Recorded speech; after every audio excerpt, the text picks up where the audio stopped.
저는 한 번도 하나님을 모른다고 생각해 본 적이 없어요. 왜냐하면 내가 목사니까 늘 하나님 이야기를 하잖아요. 기도도 하죠. 또 말씀도 묵상을 하고 묵상을 넘어서서 연구도 하잖아요. 그리고 연구를 넘어서서 저는 책도 써요. 또 책도 쓰고 하기 때문에 하나님을 내가 모른다고 생각해 본 적이 없어요. 내가 하나님을 잊어버렸다고 생각한 적이 없어요. 그렇기 때문에 나는 내 몸으로부터 하나님과 동행하는 사람, 하나님과 함께하는 사람, 또 하나님이 나를 눈여겨보는 사람이라고 생각했고 그것을 의심해 본 적이 한 번도 없어요. 그런데 어느 날 하나님께서 저를 모른다라고 말씀해 주신 적이 있어요. 그때 좀 내가 잘못 생각하고 있나? 잘못된 영감인가? 잘못된 마음이 나한테 드는 거 아닌가? 라고 한동안 우두커니 있었어요. 근데 결정적으로 내 심령 가운데 하나님이 나를 모른다고 그랬고 불법을 행한다고 그랬고 내게서 떠나라고 이게 그 말씀이 뭐라 그럴까 표현하면 이렇게 제 목덜미를 잡아서 성경책으로 끌고 가서 마태복음 7장으로 이렇게 대면해 주는 그런 충격을 받고 제가 쓰러진 적이 있어요. 그리고 나서 정신이 차려져야 되는데 정신이 차려지지 않고 우리가 병리학적으로 이야기하면 우울증이 찾아왔어요. 하나님을 대면하고 정신이 차려져서 정신이 맑아져서 주님을 바라보고 더 열심히 주님을 향하는 것이 아니라 우울증이 찾아와서 설교도 할 수가 없었어요. 설교도 할 수 없고 신방도 할 수가 없고 제가 외부 강의를 부교육자부터 나갔거든요. 외부 강의를 부교육자부터 나갔었는데 외부 강의는 뭐 엄두도 못 내고 돌아오는 설교도 하지 못하고 신방도 하지 못하는 흔히 이야기하는 우울증에 진입해서 우울 가운데 빠져서 제가 오랜 시간 많이 고생을 했거든요. 여러분에게 오늘 지금 이야기는 심각한 이야기지만 또 여러분에게 한편으로는 교회가 될 수 있어서 들려주는 말씀이거든요. 여러분이 하나님을 알아보는 믿음 중요해요. 또 여러분이 하나님을 알아보고자 하는 욕구가 있다는 것은 한편으로 은혜일 수가 있어요. 그런데 점검하셔야 돼요. 여러분이 하나님을 알아보는 것보다 하나님이 여러분을 알아보는 믿음이 중요합니다. 그걸 좀 더 설명을 할게요. 마태복음 8장 그리고 마가복음 5장 그리고 누가복음 8장에 보면 거라사 지방에 군대 귀신 여러분 이해하시죠? 알고 있죠? 근데 군대 귀신이 걸렸다 이 말은 그 무덤 사이에서 헤매고 있었던 그 광인 미친 사람의 심령 가운데는 많은 숫자의 군대라고 일컬어지는 귀신이 들어갔던 모양이에요. 그러니까 이렇게 많은 숫자라고 표현되어지는 귀신이 들어갔기 때문에 들렸다 이렇게 얘기를 해요. 귀신 들렸다. 귀신의 영향을 받는 정도가 아니라 귀신이 들렸다 이렇게 얘기를 하거든요. 그 한 사람을 고치기 위해서 예수님께서 폭풍우를 통과해서 거라사 지방에 들어가십니다. 그리고 이제 그 귀신을 만나요. 귀신이 들렸던 그 거라사 지방의 광인 미친 사람을 만나요. 그런데 거기에 놀라운 장면이 있어요. 어떤 놀라운 장면이 있는 거니? 그때 군대 귀신 걸렸던 그 사람이 그 사람 속에 있는 귀신이 예수님을 알아보아요. 마태, 마가, 누가복음 보면 공이 똑같이 표현하고 있거든요. 하나님의 아들 예수요. 이게 예수님이 누구인지, 그 인간 예수가 누구인지, 그 30세 먹은 갓 청년의 탈을 벗은 3년 정도 공적인 삶을 살았으니까 그 공생의 공적인 삶을 살아가는 그 여정이 그 여정을 베풀고 있는 완전한 인간의 몸으로 오신 그 예수가 하나님의 아들이라는 것을 알아보았다 그 말이에요. 많은 유대인들은 몰라봤거든요. 하나님을 섬겼던 수많은 종교 지도자들은 그 예수님이 하나님의 아들이라는 걸 인정하지 않았거든요. 오히려 하나님을 아버지라고 부르니까 죽이려고 하는 것이잖아요. 그런데 그 인간 예수가 하나님의 아들이며 그리스도라는 걸 알아보아요. 성경에 보면 또렷한 언어로 이렇게 표현해요. 하나님의 아들 예수여라고 알아보면서 뛰어 달려와. 이게 주목해서 왔다라는 거죠. 무릎 꿇어 경배하듯. 이야기는 뭐예요? 최고의 예배를 드렸다는 거거든요. 오늘 여러분 찬송 4곡 같이 했죠, 그렇죠? 저는 여러분에게 주의 이름으로 정말 충심으로 권해드리는 것은 더 마음을 실어서 찬양하길 축복합니다. 저는 이렇게 이제 표현이 잘 좀 못해요. 그러니까 속에서는 표현하고 싶은 마음이 있는데 쑥스러워해요, 많이. 저는 누군가가 나를 공격하면 저는 화가 나지 않아요. 누군가 나를 공격하면 창피함이 밀려와요. 수치감이 밀려와서 숨어요. 누가 나를 뭐라 하면. 이게 그렇게 안 생겼잖아요. 적극적으로 생겼잖아요. 아무렇게 생각해도 상관없어요. 저는 누군가 나를 공격하고 막 이렇게 안 좋은 소리를 교우들이 하면 그것에 화가 나는 게 아니라 막 창피함이 밀려와서 못 나타나요. 숨어요. 얼굴을 가려요. 깊이 며칠 동안 도망갔다 오면 참 좋아하는 그런 성향이에요. 숨어요. 그런데 여러분에게 정말 중심으로 권하고 싶은 것은 예수님이 내 마음에 오신 것이 분명하고 내 마음을 단장하기 시작하고 내 마음에 계신 예수님을 확인하고 그 예수님이 나를 주장하기 시작하면서부터 제가 바뀌었어요. 그래서 춤추는 것도 주저하잖아요. 저는 정말 이렇게 곡선이 안 나오거든요. 안 나오는데 제가 운동을 정말 싫어해요. 운동을 싫어하고 저는 이제 가족이 여행을 가든 어디 여행 가도 여행 가는 걸 별로 안 좋아해요. 저는 최고의 휴가가 좋은 장소에서 먹을 것 넣어주고 책만 넣어주면 최고 좋아요.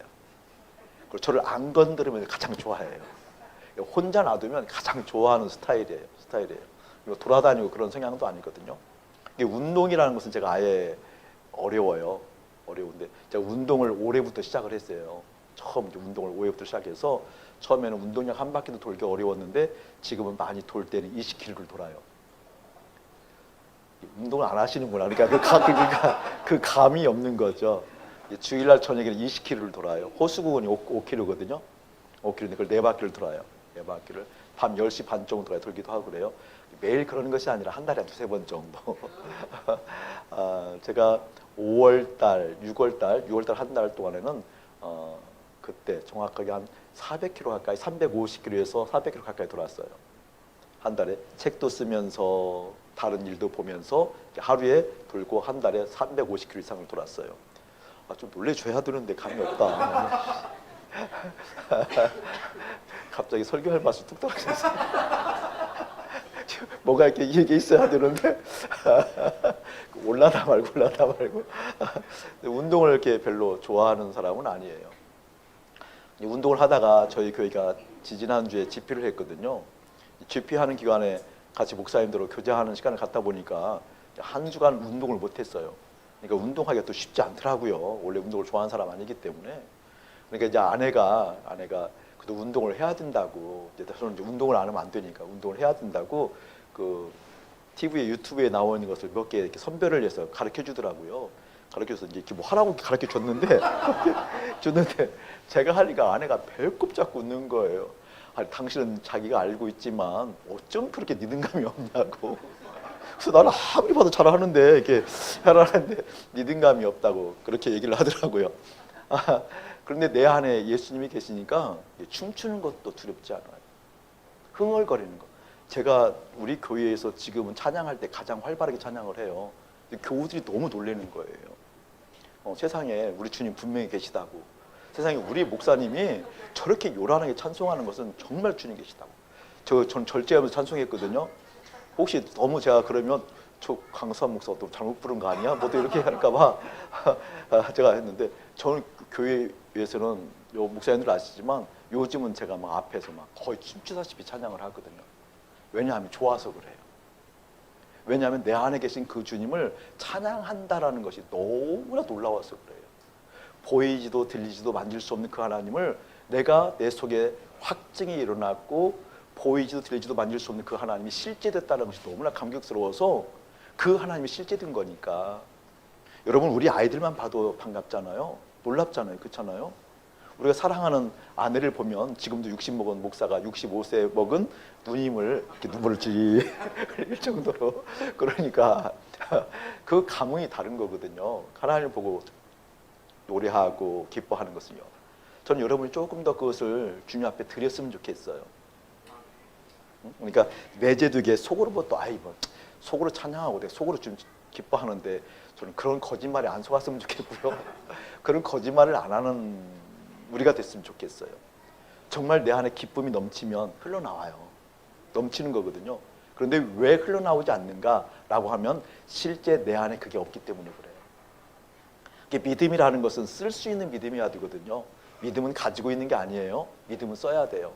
여러분 믿음은 어느 때 쓰지요? 보통 믿음의 사람들이 믿음을 쓸 때는 어려울 때 써요. 믿음을 쓰잖아요. 믿음을 쓰는 거예요. 믿음은 권능이에요. 믿음은 힘이에요. 믿음은 승리예요.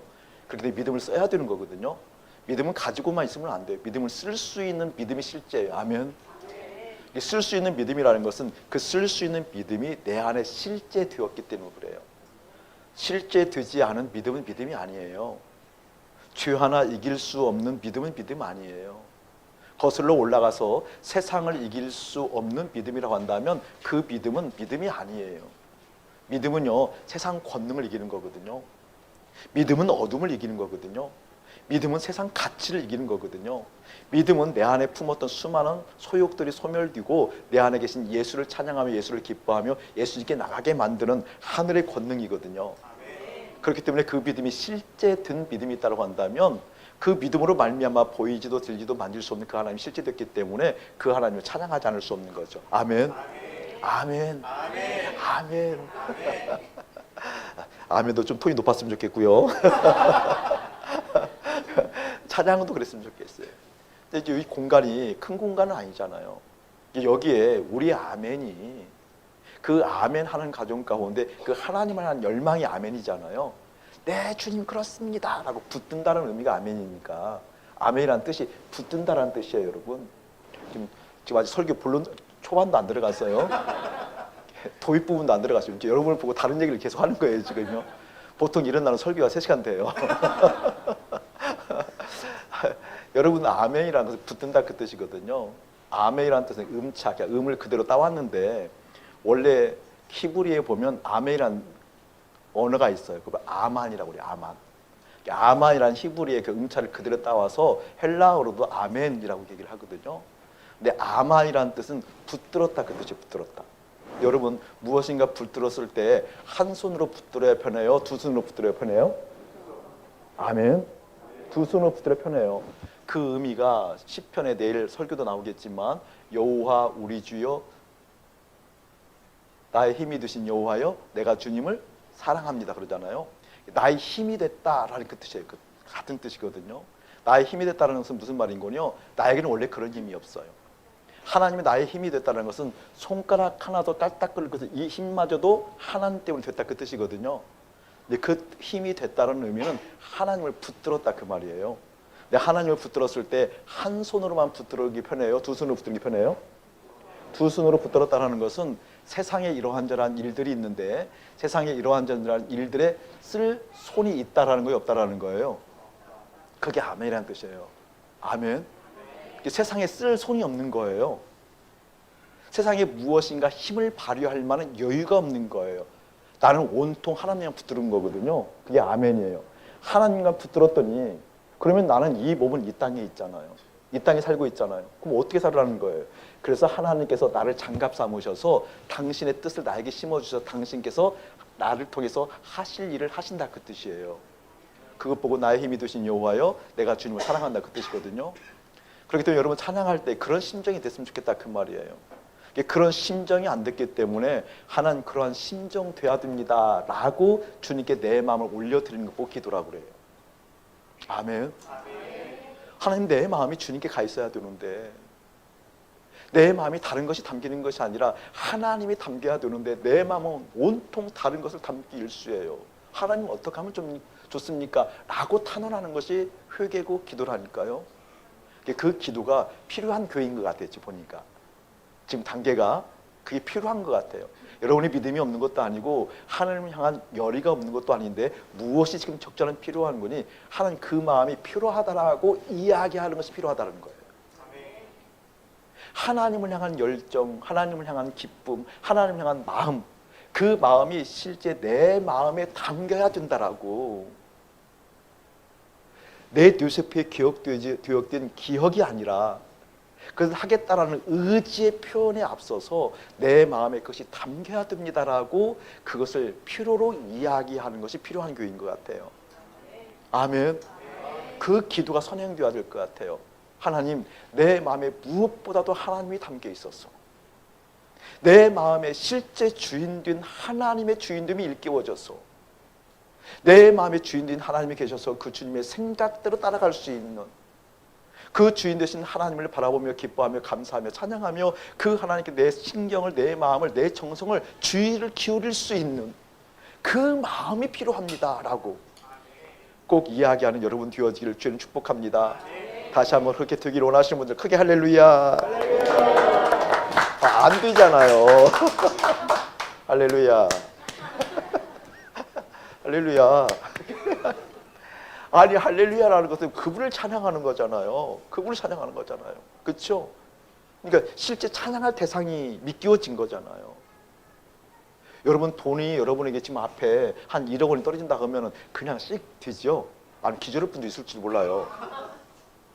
근데 여기에 있는 숫자에 비해서 1억 원이 세 뭉치만 왔다면 싸울지도 몰라요. 실험해보고 싶은 마음, 강한 충동이라. 제가 1억 원짜리 세 뭉치가 없어도 못할 뿐이지 실험을 해보고 싶을 정도예요. 그냥 찬양이 되는 거거든요. 열의가 드러나요. 마음이 쏠리는 거거든요.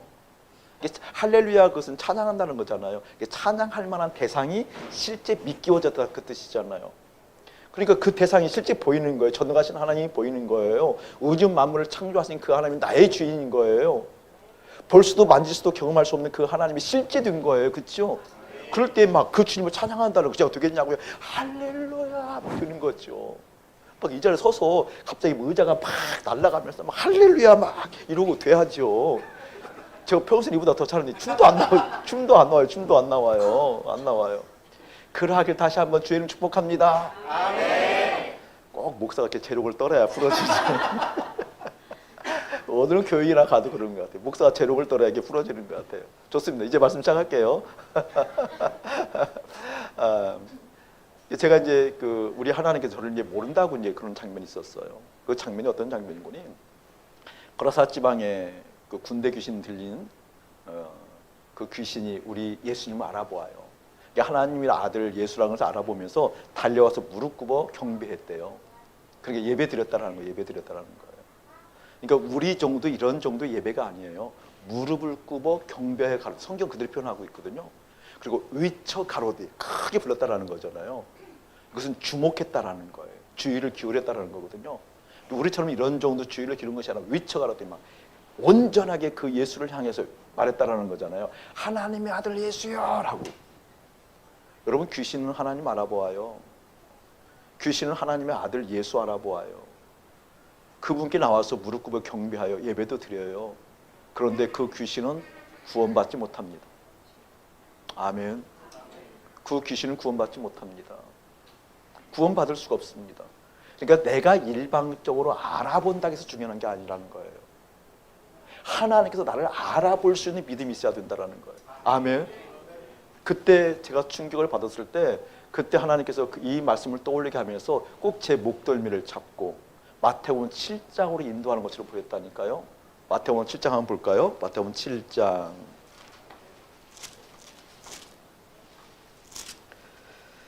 21절, 22절, 23절 마태복음 7장 21절, 22절, 23절 시작. 나더러 주여 주여 하는 자마다 다 천국에 들어갈 것이 아니요 다만 하늘에 계신 내 아버지의 뜻대로 행하는 자라야 들어가리라.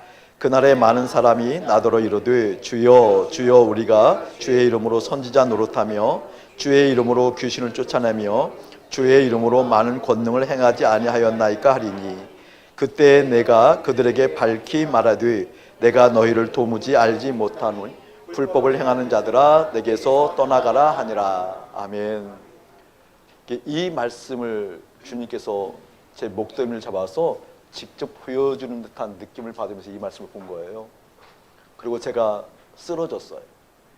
그리고 너무 두려워서 해소가 된 게 아니라 우울증이 찾아왔어요. 우울증. 제가 예전에는요, 부끄러운 고백이에요. 자랑이 아니에요. 부끄러운 고백인데요. 한 가닥 했어요. 한 번은 제가 이제 큰 교회 부교육자 생활을 오래 했는데요. 거기서 이제 선임 생활을 오래 했는데, 부교육자임에도 불구하고 외부 사역을 많이 했어요. 외부 사역을. 저는 이제 같은 우리 통합 교단임에도 불구하고 주한 장로교회가 그렇게 큰 줄 몰랐어요. 한 번은 이제 목사님이 유명한 목사님이잖아요. 제가 이제 큰 교회 있을 때 그 목사님이 그 교회에 장로 권사 수련회를 가기로 했는데 갑자기 몸이 탈이 난 거예요. 갑자기 몸이 탈이 나니까 그날이 주일날 오후에 장로 권사 이렇게 이제 집회가 있었는데 주일날이었어요. 근데 목사님이 갑자기 탈이 나서 점심시간에 저를 불러서 이제 몸 때문에 갈 수가 없어 제가 대신 갔어요. 갑자기요. 가서 이제 주한 장로에 가서 장로 권사 수련이 들어가니까 문 열고 들어가니까 장로 권사님들만 1,300명 모였대요. 여러분들은 도대체 뭘로 놀래요? 그런 거 안 놀래고요. 여러분은 돈 100만 원 갖고 놀라는 거예요? 전 너무 놀란 거예요. 아니 도대체 얼마나 큰 교회이길래 장로 권사님들이 문 열고 들어가 1,300명. 근데 준비도 하고 그냥 간 거잖아요. 그래도 했답니다. 그렇죠. 이런 리액션이 여기서 뭐 한 거예요? 역시 목사님 오셨구나. 한 번은 이제 목사님이 그날 이제 월요일 이제 주일날 오후에 이천에 가서 쌀밥 먹고 오자고 월요일 날 무슨 쌀밥 먹으러 이렇게 일찍 오라나 싶어서 아침 9시까지 나오라고 하더라고요. 그래서 이제 청바지 입고 티하고 이제 자켓 하나 걸쳐 갔더니 뭐 사모님 나와 있고 권사님 몇 분 나와 있더라고요. 그래서 이제 이천을 갔죠. 갔는데 이천에 가면 이천 순복음교회라는 데가 있어요. 이천 순복음교회. 약간 언덕 위에 있는데 굉장히 큰 교회예요. 근데 교회로 가는 거예요. 밥 먹으러 가는 게 아니라 교회 문을 딱 열고 들어가니까 목사 세미나가 있는데 목사님들 한 1,000여 명 앉아 있는 거예요. 그래서 당신이 두 강의하고 내가 두 강의하고 미리 언질도 안 해주고 유명한 사건이거든요. 근데 그때 했던 강의가 책으로 나와 있어요. 예, 그랬다고요. 그런데 이제 이 말씀을 보고 제가 이제 너무 놀란 거죠. 저한테 하신 말씀 같잖아요. 선지자 노릇하고 수많은 사람들이 선지자 노릇했다는 것은 하나님 말씀을 전했다 그 말이거든요. 귀신을 내어쫓고 저를 아는 이제 목사님도 계시지만 하나님께서 뜻하지 않게 은혜를 주셨어요. 저는 한 번도 이 통합교단을 떠나본 적이 없어요. 그러니까 저 어릴 때부터 신학적인 배경이 그냥 우리는 경건파잖아요. 지금은 통합이 조금 이랬지만 예전에는 정말 그냥 몹쓸 통합이었어요. 저희 어릴 때만 해도 강단은 그 권사님들도 못 올라가셨잖아요. 권사님들 뭐 그 헌신 예배 드릴 때 한복 곱게 입으시고 무릎 꿇고 올라갔거든요. 청소도 아무나 못했고요. 안 보냈고 그랬던 교단이거든요. 근데 그런 교단에서 막 찬송할 때 이렇게 얼마나 이게 지금 경거망동이에요, 그잖아요. 누가 이렇게 찬송을 해요? 이게 이런 게 없었거든요. 없었는데 제가 전도사 때 부목사 대우로 이제 큰 교회에 이제 청빙을 받았어요. 청빙을 받아서 목사 대우를 갔는데 제가 이제 신학을 늦게 했거든요. 그러니까 30대 중반 넘어서서 공부를 다시 했어요. 그리고 목사 안수를 40대에 훨씬 넘어서 이제 목사 안수를 받았으니까 그러니까 이제 열의는 있고 책임감이 있고 열심은 있지만 많은 어려움이 있었죠. 이미 아이가 있고 그때 하나님께서 저를 이렇게 부르셨는데 저는 이렇게 용납이 안 되더라고요. 그리고 가장 불쌍한 사람이 목사라고 생각했기 때문에 내가 목사 된다라는 것을 생각하고 있거든요. 어릴 때 모습이 있고 어떤 모습인 거니 그냥 목사님들이 가장 불쌍해요. 목사님들은 주로 보니까 흰 고무신 신고 다니고 그리고 까만 양복을 입으시고 목사님이 가면 그 뒤에 여성들이 따라가고 이제 그런 모습만 보고 자랐거든요. 그리고 늘 이제 교회가 찌그락찌그락 다투고 싸우고 목사님들이 쫓겨나가고 이제 그런 분위기였기 때문에 목사가 뭐 된다라는 생각을 한 번도 못했죠. 그러니까 너무 우울한 거예요. 목사로 부르시니까. 그래서 제가 이제 한 2년 동안 기도를 하고 그리고 또 1년 동안 방황을 했어요. 근데 그런 상황에서 핑계 댈 것이 없으니까 제가 정말 이렇게 음치거든요. 지금 노래가 조금 돼요. 근데 정말 이렇게 겸손해서가 아니라 정말 음치예요. 근데 그것만 괜찮은데 박치까지도 해요. 그러니까 저는 이제 목사가 이제 되면 여기서 찬송 인도도 해야 하잖아요. 그래서 하나님께 하나님 저 정말 하나님 알다시피 목사를 하면 찬송도 늘 불러야 되고 예배도 인도해야 되는데 알다시피 제가 박치고 음치잖아요. 근데 그때 어떤 일의 계기가 돼서 40일 동안 하나님께 저를 철야를 시켰어요. 철야를 하면 여러분 이게 기도가 길게 안 이루어지잖아요. 그렇죠? 여러분도 똑같잖아요. 뭐 기도 길어봤자 5분밖에 더 해요, 여러분. 근데 철야를 하면 긴 시간이잖아요. 그러니까 기도를 했던 게도 한계가 있는 거거든요. 찬송을 해야 돼요. 음치 박치가 찬송을 하다가 40일 만에 음이 잡혀버렸어요. 그러니까 이건 황당하더라고요. 그런 일들을 거쳐서 어느 날 새벽에 하나님께서 저를 강력하게 강권으로 부르셨어요. 시편 말씀으로 부르셔서 내 영혼을 죽음에서 내 눈을 눈물에서 내 발을 넘어짐에서 건지셨도다 생명 있는 땅으로 가라는 말씀을 직접 주셔서 또 감전되다시피 조금 힘든 시간들이 있었거든요. 그래서 이제 거부할 수 없고 이제 목사가 된 거예요. 이제 그렇기 때문에 목사가 돼서 이제 왔는데 이제 큰 교회 왔는데, 이 큰 교회 오니까 찬양이 너무나 막 열려 있는 거예요. 찬양이. 그리고 막 귀신을 내어쫓는다고 그러고, 아니 더럽게 왜 성전에서 귀신을 내쫓냐고요. 여러분이 이해를 하네요. 저는 정말 이해가 안 됐어요. 아니 이 성전에서 어떻게 막 찬송을 저렇게 막 요란하게 하고 막 방언을 하고, 우리는 방언하면 쫓겨났거든요. 저 어렸을 때 배경은요 그 정도로 이렇게 보수적이었어요. 수련회 같은 데 가면 중고등부 아이들, 또 청년부 형님 누나들 보면은 방언하시죠? 한다고 칠게요. 막 방언하고 그러면은 몇 주 동안 보이다가 안 보여요. 장로님들이 내쫓은 거예요. 근데 그런 교회에서 제가 자랐기 때문에 좀 어려웠죠. 그런데 이제 제가 이렇게 늘 이제 뒤에서 부임해서 가는 거의 뒤에서 숨다시피 찬양을 하는데, 어느 날 손을 다 들으라고 그러니까 손을 이렇게 들었죠. 들고 찬양하는데 폴짝폴짝 뛰다가 그냥 성령이 오신 거예요. 오셔서 제가 가장 보기 싫어하는 모습으로 누워 있었어요. 제가 정말 싫어하는 모습으로 막 방언을 하고 질질 막 찜을 흘리고 아니 그것이 일어나는데 제 의식은 너무 싫은 거예요. 이게 너무 싫은 거예요. 가장 뒤에서 예배 시간에 가장 뒤에서 수천 명이 모이는 교회였으니까 가장 뒤에서, 다른 사람들은 다 이제 예배를 끝나 가는데 저를 구경하면서 이제 다 가는 거잖아요. 근데 그런 상황이었거든요. 근데 그런 상황에서 하나님께서 저에게 우리 속에 있는 거짓을 보게 만들어 주셨어요. 어제도 여러분이 얘기했지만 더럽다는 의미를 얘기했잖아요. 있어야 자리에 있지 않는 것이 더러움이라는 거. 이게 우리의 마음은 주님이 계시하도록 내 마음에 다른 것이 깃들어 있는 걸 본 거예요. 그것을 굳이 귀신이라 표현하지 않아도. 그러면서 나쁜 영이 두루는 10가지 케이스를 저에게 보여주신 거예요. 10가지 케이스를.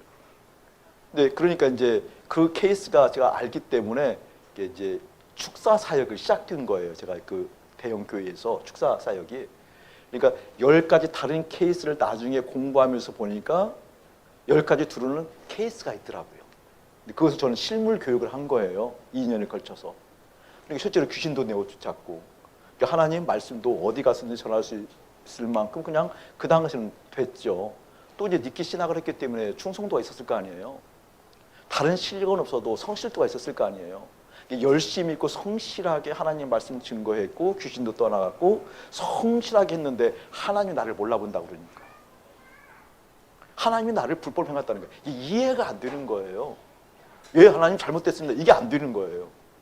도대체 뭐가 잘못됐냐고. 나는 순종한 것밖에 더 잘못한 것이 어디 있냐고. 내가 하나님 알다시피 다른 걸 모르고 늦게 신학을 해서 나이 먹어서 40 넘어서 목사 안수 받고 이렇게 정말 아침부터 저녁에까지 헤매도록 힘들도록 이렇게 사역하는데, 하나님 내가 무엇이 문제냐고, 왜 나를 모른다 그러냐고, 왜 불법을 행했다고 내게서 떠나라고 얘기하냐고. 그 시간이요 참 오래 갔어요. 아무것도 할 수가 없었어요. 여러분, 목사가 아무것도 할 수 없다는 것은 괴로운 거거든요. 목사가 설교 원고를 올라가서 설교를 할 수 없는 두려움이 휩싸인다는 것은 그 공포거든요. 신방에 가서 상담하고 들어주고 안아주고 끌어주고 때로는 충고 가르쳐줘야 되는데 이걸 할 수 없다는 것은 공포거든요. 그 기간이 7개월 이상이 흘렀어요. 7개월 이상. 죽을 것 같았어요. 근데 그런 과정 가운데 아내하고 기도하기 시작했어요. 여보, 이제 더 이상 견딜 수가 없어. 그때 아내하고 둘이 21일간 작정해서 2번 기도했어요. 합심해서. 그때 이제 이런 얘기를 안 한 지 참 오래됐는데 그냥 가까운 교회니까 이런 얘기가 드네요. 제가 정말 이런 교회를 안 하고 이런 얘기는 안 하거든요. 왜냐하면 좀 불필요하게 좀 덧씌워지는 것이 있어서 그런 얘기는 잘 하지 않는데요.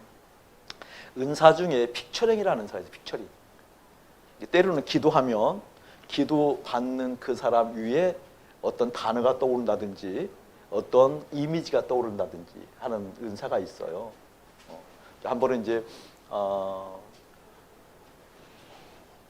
대구에 사시는 우리 교우의 여동생이 대구에 사는데 그 부부가 이제 10몇 년 동안 임신을 못하는 거예요. 임신을 못하는 거. 이게 너무 신실한 우리 집사님의 이제 그 동생이에요. 대구에 사는데 임신을 못하고 이제 온갖 처방을 다 했겠잖아요. 시험관도 이제 시험관이 어렵다면서요. 그것도 몇 번 하고 그러니까 너무 힘든 거예요. 마지막에 이제 그래도 예전에 한가락 했다 그러니까 한번 언니 다니는 교회에 제가 이제 그런 걸 사역을 내려놓은 지 오래됐거든요. 그래서 사역을 이제 이 사건을 계기로 그런 사역을 다 내려놨었는데 올라온 거예요. 개척 이후의 일이에요. 올라와서 이제 목사님한테 기도를 한번 받았으면 좋겠다고 그래서 올라와서 주일날 예배를 드리고 밥을 먹고 이제 제 목양실로 이제 올라온 거죠. 부부가 이제 올라왔는데 딱 들어오는데 제가 이제 뭘 봤는 걸 들어오는데 그분이 이렇게 아기를 안고 이렇게 오는 모습이 보이더라고요.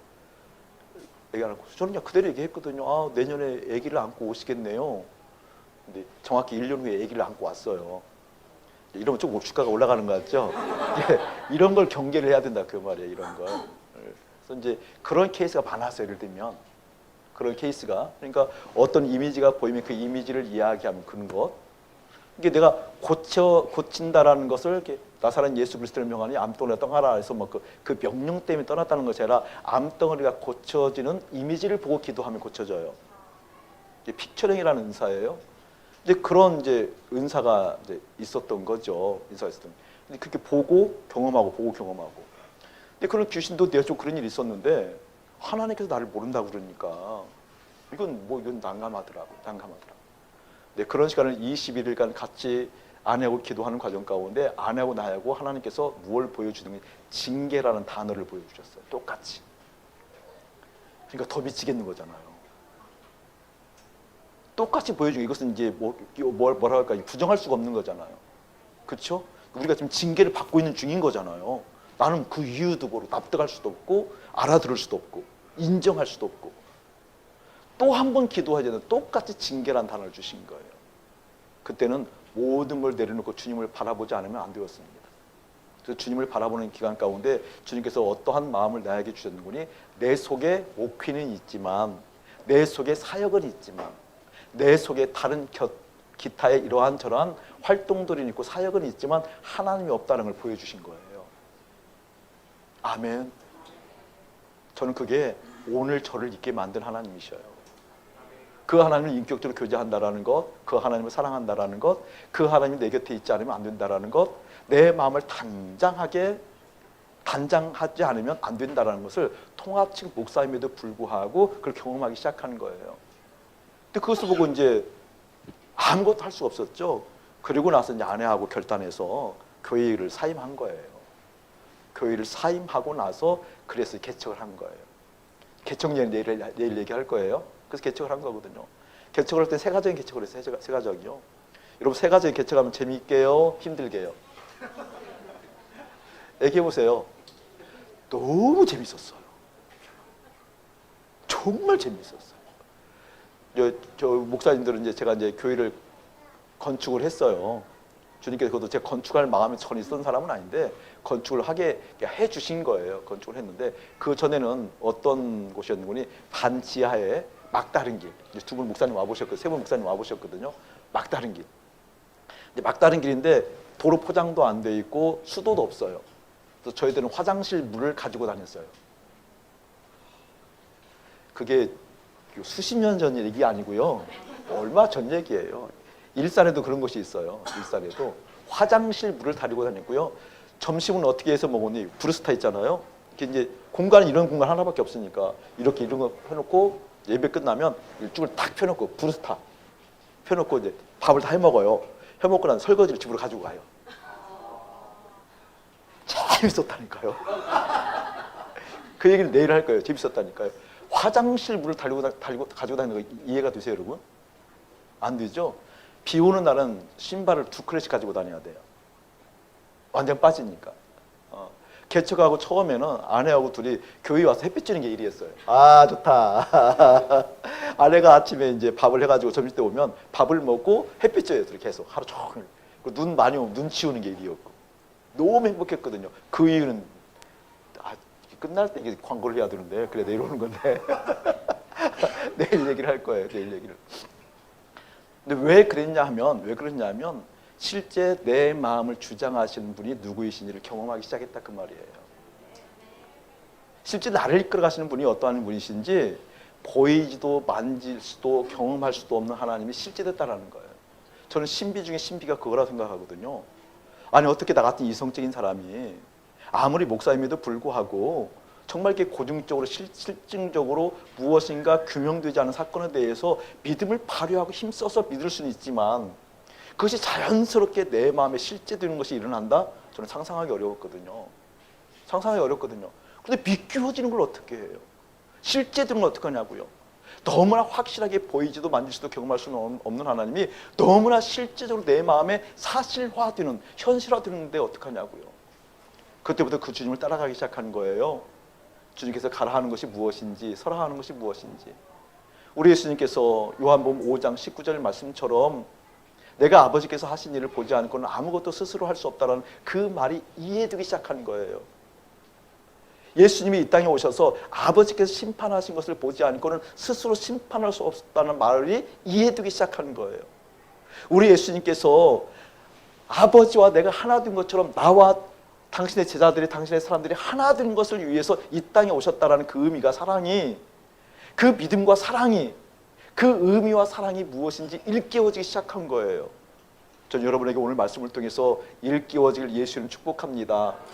첫 단계가 무엇인 줄 아세요? 내가 알아보는 하나님이 아니에요. 하나님이 나를 알아보는 그러한 믿음을 갖고 싶습니다. 내가 무엇인가 열심을 다하는 것도 중요하지만 열심을 다하는 것을 알아주시는 하나님, 실제 이 일이 맞다, 이 일이 진정 옳다, 이 일이 기쁘다, 이 일이 내 뜻이 있다라고 그것을 알아주시는 하나님, 그 하나님이 여러분의 인생 가운데 다시 한번 내려오기를 예수님 축복합니다. 그 부분을 조금 이렇게 설명을 해볼게요.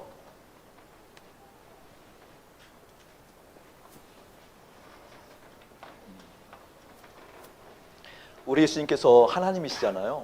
그렇죠? 우리 예수님께서 하나님이신데 이 땅에 오셨을 때 인간의 몸을 입고 오시잖아요. 인간의 몸을 입고 오셔서 이 땅에서 하셨던 많은 일들이 있거든요. 이 땅에서 하시는 많은 일들을 생각해 보면 완전한 인간의 몸으로서 완전한 참 인간으로서 행하셨을까요? 아니면 참 하나님으로 하셨을까요? 아니면 하나님과 인간이 반반이 섞여서 행했을까요? 조금 이따 한번 얘기할게요. 서로 난처해지니까요. 자, 예수님 처음 오심이 있어요. 오심. 이것은 이제 초림이라고 그러죠. 초림. 처음 오심이 있어요. 하늘에서 예수님께서 인카네이션, 인간의 육신의 몸을 입고 성육신했다라는 거잖아요. 오셨을 때 어디에 오셨어요? 마구간 오셨어요. 그렇죠? 자, 처음 오신 예수님이 나중에 오실 때는 재림이라고 그러죠. 맞죠? 다시 오심. 처음 오실 때하고 나중에 오실 때는 달라요. 일단은 육의 몸을 입고 오셔요. 맞죠? 이게 4차원에서 3차원으로 온 거예요. 영이신 하나님께서 3차원, 시간과 공간과 물질과 육신의 한계의 구속함을 받는 곳으로 육의 몸을 입고 오신 거예요. 나중에 재림할 때에는 하늘에서 영의 세계에서 육의 세계로 오신다는 개념이 안에 있대는, 그렇죠? 이때는 또 특별한 이러한 시간들이 필요해요, 여러분. 이게 좀 뭐라 그럴까? 우리 통합적 조금 교단이 이게 좀 약해요. 근데 실제적인 개념이 있어야 돼요. 본군이 재림 때에는 영의 세계에서 육의 세계로 육체의 몸을 입고 오는 게 아니잖아요. 그렇죠? 이 재림 때는 심판하러 오셔요. 이때에는 3차원 세계가 깨져요. 성경에 보면. 맞죠? 육체가 풀어져요. 시간과 공간이 깨어져요. 맞죠? 맞다고 해주세요. 여러분이 아니다 우겨도 할 수가 없어요. 성경에서 그렇게 얘기하니까. 재림 때는 3차원의 공간, 시간이 깨어진다는 거예요. 시간이 깨어지기 때문에 먼 아주 옛날에 죽었던 3,000년 전, 4,000년, 5,000년에 죽었던 우리 믿음의 선배들도 시간이 깨어지기 때문에 같이 깨어나요. 같이 깨어나서 심판을 받는 거거든요. 이 재림은 다음 주에 한번 교회가 혹시 되어준 노님하기로 하고 처음에 오셨어요. 오시고 나서 예수님께서 어린 시절을 겪죠. 성경에 있는 걸로 얘기하면 어린 시절. 그렇죠? 성경에 나와 있는 거 보면 또 예수님께 시간이 흘러서 뭐 해요, 여러분? 공생애. 공적인 삶을 살아요. 맞죠? 공적인 삶을 살다가 뭐 해요? 십자가에서 죽으셔요. 그렇죠? 그리고 뭐 하죠? 부활하셔요. 그렇죠? 그 다음에는요? 승천하시잖아요. 이게 예수님께서 오셔서 갔던 길이에요, 길. 우리가 길 따라가는 예수라고 얘기하잖아요. 길 따라가는 예수라고. 그러니까 지금 예수님께서 천상에서 영의 세계에서 오셔서 이 길을 따라가는 거예요, 이 길을. 올라가는 거죠? 다시 오는 거죠. 이게 이제 없어진 거죠. 그렇죠? 오는 거잖아요. 자, 이게 예수님이 가셨던 길이에요. 그렇다고 한다면 쉽게 여러분에게 이해를 도피를 만들어 본 거예요. 여러분 지금 예수님을 만났다, 예수님을 믿는다, 예수님과 함께한다, 임마누엘, 함께 하신 하나님을 경험한다 라는 뜻은 뭘까요? 이 길을 함께 갔다 그 뜻이거든요. 맞습니까? 예수님을 따라간다고 그랬을 때 어디를 따라가냐고요? 무엇이 따라가냐고요? 어디까지 따라가냐고요? 생각해 보셨어요, 여러분? 누구든지 나를 따르려고 하는 자들은 뭐해요? 날마다 자기를 부인하고 자기 십자가를 지고 나를 따를 것이라고 그러잖아요. 따라간다고. 예수님 따라간다는 것이 이 뜻이라니까요. 이해되세요, 여러분? 예수님을 따라간다는 것이 뭐냐고요? 예수님이 도대체 어떤 길을 갔길래 그 갔던 그 길에 대해서 내 입장이 뭐냐고요? 따라간다고 했을 때. 여러분, 예수님이 갔던 길은 이 길이에요. 이 길을 따라갔을 때 따라갔다는 의미에 그것을 좀 깊이 설명을 하려고 그러는 거예요. 여러분, 이단이라는 의미가 끝이 다르기 때문에 이단이라는 이런 소리에 속으면 안 돼요. 물론 이단이라는 것은 끝단자, 끝이 다르다, 두 개다 그 뜻이잖아요. 이단은 원래 그것이 이단, 판별이 아니에요, 여러분. 이단은요, 어떤 의미인지 예수님이 갔던 길로부터 벗어나는 것이 이단이에요. 아멘. 예수님이 갔던 길, 그 갔던 길 어떤 길인지 벗어나면 이단이 되는 거라니까요. 그러니까 이단이 안 됐다 이 말은 무슨 말이에요? 따르기로 작정했음에도 불구하고 이단이 안 됐다. 예수님과 함께 감에도 불구하고 이단이 아니다. 이 말은 무슨 말일까요? 예수님과 함께 있었다 그 말이에요. 그것 보고 연합이라고 그래요. 그것 보고 결합이라고 그러고요. 그것 보고 예수님과 함께 죽고 살았다 그 뜻이에요. 아멘. 그걸 좀 이제 설명을 해볼게요. 자, 예수님께서 이 땅에 오셨을 때 어디에 오신다고요? 마국간. 마국간은 우리가 성탄절 설교할 때 마국간 설교를 많이 하잖아요. 가장 낮고 천한 곳에 오셨대요. 낮고 천하다. 이런 개념으로 인식하는 한 예수 못 믿습니다. 섬김이라는 개념이 이 개념으로 이해되어지면 여러분 예수 믿는 거 아닙니다. 우리가 무엇인가 헌신이라는 개념을 이런 어떤 유계 정서적으로 이해하고 있는 낮고 천한 개념이라고 한다면 아직도 예수 만난 게 아니에요. 잘 생각해 보세요. 무슨 말인지. 이 당시 마국가 이름이 가장 천하고 낮은 곳이라고 한다면 가장 높고 귀한 곳은 어디예요? 이 당시에는요. 왕국 맞죠? 헤롯 왕국. 이게 헤롯 왕국이라는 것이 우리의 가치 속에 높은 곳, 귀한 곳, 아름다운 곳, 지향할 만한 최고의 곳이라는 인식이 있는 한 예수 못 믿는다니까요. 아직 무슨 말이 못 알았죠? 이곳이 가장 귀한 곳이고 높은 곳이고 이곳이 가장 낮은 곳이고 낮은 곳임에도 불구하고 뭔가 섬김이 필요하기 때문에 이곳에 왔다 이런 개념이 아니에요. 예수님은요. 뭐예요? 우리의 그 가치를 아예 깨주는 개념이에요. 아멘. 이게 높다라는 개념이 있는 한 우리의 인간의 욕구는 끝없이 글로 향하게 되어 있다니까요. 끝없이 그걸 지향하게 되어 있다니까요. 그게 바로 뭘까요? 어제 우리가 욥의 공부를 했잖아요. 욥의 5요소를 보았잖아요. 그렇잖아요, 여러분. 봤죠? 욥의 그 5요소가 깨어질 때에만 행복이든 가족이든 돈이든 건강이든 이웃이든 그것이 실제 깨어져야만 그때 비로소 인간의 됨됨이, 인격성이 그것에 의해서 영향받는 것이 깨어져야만 스스로 계신 예수님과 인격적 교제를 할 수 있다고 그랬잖아요. 아멘. 아멘. 예수님께서 마국간에 오셨다는 것은 우리가 가지고 있는 인간의 기본 가치, 이것이 좋아, 이것이 옳아, 이것을 지향해야 돼, 이것이 있어야 행복해, 이것이 있어야 사람의 가치를 가질 수 있어, 이것이 있어야 그 사람의 됨됨이 인간성이 좋아, 그 사람이 뛰어난 사람이야 라고 하는 가치를 통째로 깨워주는 퍼포먼스예요. 아멘. 그걸 깨워주면서 어린 시절을 겪는데 성경에 한 가지 어린 시절 특별한 일이요. 뭐가 있는 거니? 누가복음 2장 40절 한번 보세요. 누가복음 2장 40절. 성경을 좀 찾을 테니까 누가복음 2장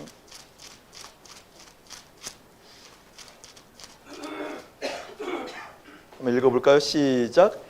아이가 자라며 강하여지고 지혜가 충만하여 하나님의 은혜가 그 위에 있더라. 은혜가 어디에 있더라? 자, 보세요. 여기요. 자, 누가복음 6장 14절 한번 보세요. 누가복음 6장 14절. 아니, 로마서 6장 14절. 로마서 6장 14절.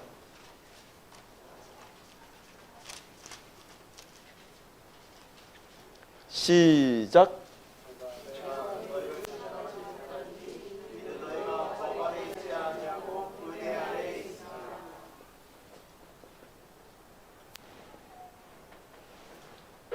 자, 여러분 저를 한번 보실래요? 우리 예수님은 완전한 인간의 몸을 입고 이 땅에 오셨음에도 불구하고 죄를 짓지 않아요. 자매가 이제 구면이라고 자꾸 자매를 예를 들을게요. 자매 살아가면서 죄자에 앉아요? 너무 또 당연하게 진다고. 맞아요. 근데 우리 예수님은 완전한 인간으로 이 땅에 오셨으면 죄를 안 짓는다니까요. 여러분 어떻게 인간이 죄를 안 지을 수 있죠? 성경에 보니까 뭐예요, 여러분? 은혜 아래에 있을 때 죄를 짓지 않는데요. 아멘? 그렇죠? 은혜 아래에 있으면 죄 안 짓는 것은 은혜 아래에 있기 때문에 그래요. 아멘? 근데 우리 예수님은 예수님 머리 위에 뭐가 있었다라는 거예요? 이해되죠? 예수님의 머리 위에, 예수님의 생각 위에, 예수님의 뜻 위에 예수님께서 무엇인가 고민하고 걱정하고 하는 것들이 아니라 생각하는 무엇인가 있잖아요. 이게 움직이는 의적 활동이 있는 거잖아요. 의식의 활동이 있는 거잖아요. 의식작용이 있는 거잖아요. 그 의식작용 위에 뭐가 있었다라는 항상? 은혜. 은혜 아래에 있으면 죄가 있다 없다? 그래서 예수님께서 어린 시절부터 뭐 했다는 거예요, 여러분? 죄가? 여러분도 은혜 아래에 있을 때는 죄가 있다 없다? 죄를 짓는다 안 짓는다? 아까 짓는다 해서 안 짓는다 그랬어요. 그럼 죄를 짓는다. 그러면 은혜 있다 없다? 얘기하라니까요. 은혜 있다 없다? 죄는 짓는데 은혜 없다 소리는 못해. 그 은혜가 무엇인지 알아야 돼. 아멘. 은혜 카리스라는 것은 일방적으로 주시는 거지만 일방적으로 주신다는 의미가 어떤 것이 깨달으려고 그래요. 자, 보세요. 어린 시절에 이렇게 예수님이 죄를 짓지 않고 공적인 삶을 살잖아요. 공적인 삶. 공적인 삶을 살았을 때 예수님께서 공적인 삶 가운데 우리 가운데 보여주신 모범이 있어요. 모범. 그거 보고 삼중사역이라고 그래요. 삼중사역은 프리칭이 있고요, 티칭이 있고요, 힐링이 있어요. 예수님께서는 공적인 삶을 살아갈 때 세 가지 일을 해요. 프리칭, 선포하는 사역, 설교하잖아요. 회개하라, 천국이 가까웠다라고 선포해, 선포, 말씀을 선포. 티칭은 가르쳐줘요. 인간이 죄 짓는 걸 너무 당연히 생각하지 말고 그것은 은혜가 없는 것을 깨달아라, 이렇게 가르쳐줘요. 가르쳐준다니까요. 사람이 떡으로만 사는 게 아니야. 하나님 말씀을 살아야 돼. 너희들 마음을 그렇게 쓰는 것 아니야. 이 마음을 하나님께 가 있어야 돼. 내가 너희들의 삶 가운데 보여주잖아. 아버지께서 하신 일을 보지 않고 나는 스스로 할 수 없다고 얘기하잖아. 하나님 아버지가 보여주신 것만에 그게 살아가는 거야 라고 가르쳐 주세요. 티칭 사역을 하잖아요. 힐링 사역이요. 고치잖아요. 치유하거든요. 고치거든요. 이런 사역들을 해요, 예수님께서. 자, 힐링 사역을 할 때 귀신도 내어 쫓고 안진배가 일어서기도 하고 하는데, 이때 예수님께서 아까 여러분 물어봤던 질문이에요. 완전한 인간으로서 그 일을 했을까요? 완전한 신으로서 그 일을 했을까요? 아니면 신과 인간이 반반 섞여서 했을까요? 어떤 것일까요, 여러분? 완전 인간으로서요? 육신 오셨으니까. 그러면 완전한 인간으로 막 귀신도 되어 있고 안진배도 이렇게 세우고 막 바람아 멈춰라, 바람이 멈추고 막 천둥아 뭐 절천둥이 멈추고 막 대답 못하게 해서 그런 거예요 지금. 아니, 그러면 예수님이 했던 걸 우리도 해야 될 거 아니에요. 인간으로 했다고 한다면. 오늘 처음 오신 것 같아요, 그렇죠? 어제부터 시작했지만 처음 오셨어요. 마치 오래전부터 시작했던 것처럼. 예수님께서 이 땅에 오셔서 귀신 내어 쫓고 막 안진뱅이 이렇게 세우고 천지를 진동하잖아요. 바람 멈추라면 멈추고 폭풍을 해 잠잠하고. 그래서 완전한, 또 물어보면 또 오답이 나오면 서로 창피하니까 이 정도만 하고 그냥. 여러분 이렇게 물어보면 많은 사람들이 헷갈려 할 때도 있어요. 그런 것을 어떻게 인간이 할 수 있을까? 그렇다고 한다면 완전한 신의 모습을 했을까? 아니면 반반이 섞여서 했을까? 우리 권사님이 주장하는 것처럼 인간의 몸을 했어요. 완전 인간의. 우리는요? 그럼 예수님은요? 어떻게 했냐고요? 어떻게? 완전 인간인데. 맞아요. 성령이 임하셔서. 예? 네네네네네. 그냥 넘어갈게요.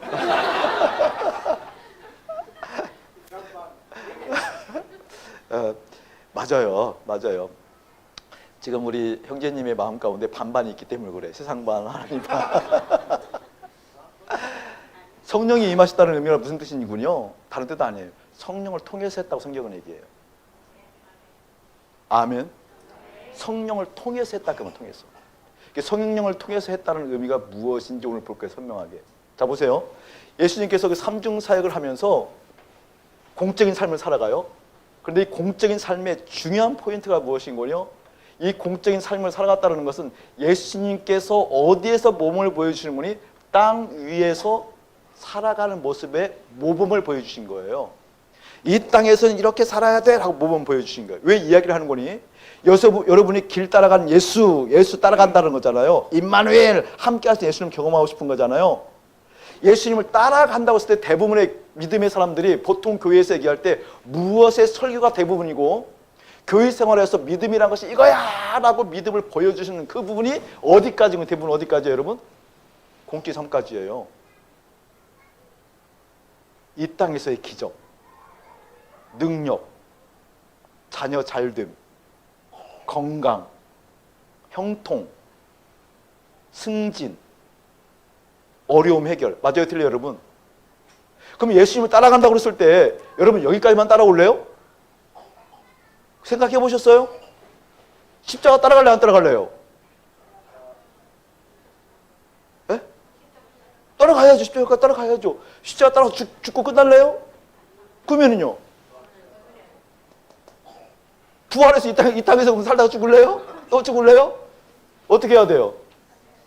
따라간다는 개념이 뭐냐? 그걸 가르쳐 주는 거예요 지금. 내가 예수를 믿는다 그런 거잖아요. 믿는다고. 누구든지 나를 따르려 하거든. 누가복음 9장 우리가 읽었던 말씀이잖아요. 23절. 누구든지 나를 따르려 하거든 자기를 부인하고 자기 십자가를 지고 날마다 자기를 부인하고 자기 십자가를 지고 나를 따를지니. 아멘. 그러니까 예수님을 따라간다는 것은 여기까지가 아니라니까요. 근데 여러분의 그동안의 믿음 생활은 어디까지 했어요? 대부분 여기까지예요. 그냥 공생애까지. 십자가 지라고 그러면요 죽을 것 같다고 얘기하거든요. 어떻게 십자가를 지냐고 막 부들부들 떤다니까요. 그리고 그것도 제대로 아는 게 아니에요. 오해하고 있는 그 부분을 풀려고 하는 거예요 지금. 십자가를 진다는 것이 뭔가, 자기 십자가를 실제 지었다는 것이 뭔가. 보통 우리 권사님들, 믿음 좋은 권사님들에게 물어보면 자기 십자가를 진다는 희생이라고 생각해요. 아니에요. 그건 가짜예요. 뭔가 말하자면은 가족에 어려움이 있어. 남편도 힘들고 자녀들도 힘들고 그런데 내 십자야. 그러니까 내가 뭐 헌신하고 수고해서 감당해야지. 이거 믿음 아니에요 여러분. 제가 거기서 헤어나오는데 참 오래 걸렸어요. 목사님에도 불구하고. 그냥 제가 이제 우리 본교에서 좀 떨어져 나왔으니까 좀 본교에 욕 좀 할게요. 목사도 힘들 때 많거든요. 내일 그 얘기 좀 하겠죠. 힘들 때 참 많거든요. 힘들 때 많을 때 제가 목사니까, 하나님께 부름받았으니까, 그 목사는 직임을 주셨으니까, 그러니까 그것을 감당해야지, 희생해야지, 감싸안아야지, 품어야지. 그러다가 저 죽었어요. 그러다 진짜 죽었거든요. 그거 여러분 자기 십자가라는 개념이 그런 개념이 아니에요. 자기 십자가를 진다는 개념을 선명하게 알아야 되거든요. 어쨌든 그걸 이따 얘기하겠지만 어쨌든 공적인 삶까지만 따라가는 게 아니고 예수님을 따라간다 할 때 같이 십자가를 지는 거예요. 아멘. 부활해요? 승천해야 안 해요?